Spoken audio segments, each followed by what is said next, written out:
The pompous bishop was beginning to annoy me. Truth is, it ain't hard to do that now.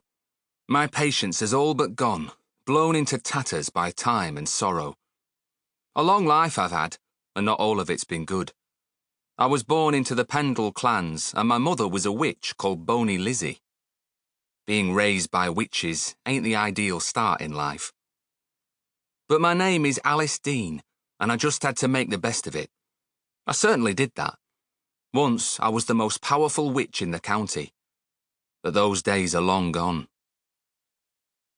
I was sitting near the door, right at the back of the chapel. My head was bowed low, and my face was shadowed by my hood. There were a few people scattered around me, most of them kneeling and praying, one or two even older than I was. The bishop was seated in a high chair with his back to the altar, and the arrogant look on his face showed that he was full of self-importance. I watched him settle into his chair, wriggling on the straight-backed wooden seat. He looked as comfortable as a frog sizzling in a greasy frying pan. But it wasn't the heat he'd be feeling. It was late autumn, and the chapel was plagued with cold drafts. No doubt they were blowing up his cassock and freezing his bum. That thought made me smile. It was the first time that I'd smiled for quite some time. The bishop was here to deal with petitioners. It was his duty. Once a week he travelled to a different church and listened to his flock. The sour look on his face told me that he didn't like it. He couldn't wait to ride back to Kersal Abbey and tuck into a big venison supper before crawling into his warm bed. I'd been there for almost an hour, and a dozen or so people had begged him for help. Each time the bishop had given the same response. "We will pray for you." There was a big problem to be solved, a great danger. All of the petitions had related to it in some way. But prayer wouldn't solve this. That was why I was here. Suddenly the chapel door was thrust open. Swollen by the rain, it grated on the damp flags. 2 people entered. The first was a monk, a stranger to me, who pushed it shut after them to keep out the drafts. Then, skeletal in his flapping cassock, he strode up the aisle towards the bishop. Behind him was a very tall, young, red-cheeked farmer trying to keep up.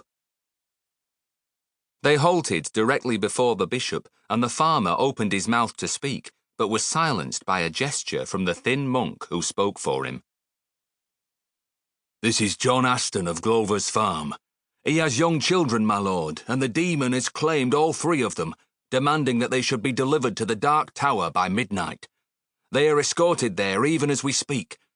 John Ashton begs for you to intercede." That made me nervous. If that was true, we didn't have much time. I watched the bishop close his eyes and steeple his hands as if in prayer.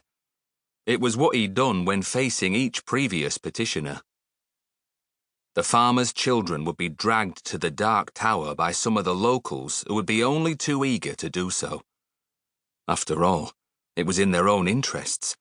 If the command wasn't obeyed, the angry so-called demon would lay waste to the nearby villages and farms the following night. There would be lots of deaths. Of course, it wasn't a demon. That was just priest talk. The creature was something else from the dark. But it was just as dangerous. Farmer Ashton was now kneeling, head bowed, awaiting the bishop's reply. "We shall pray for you, my son," the bishop said at last. "The whole abbey will pray. If God is willing, our prayers will be answered."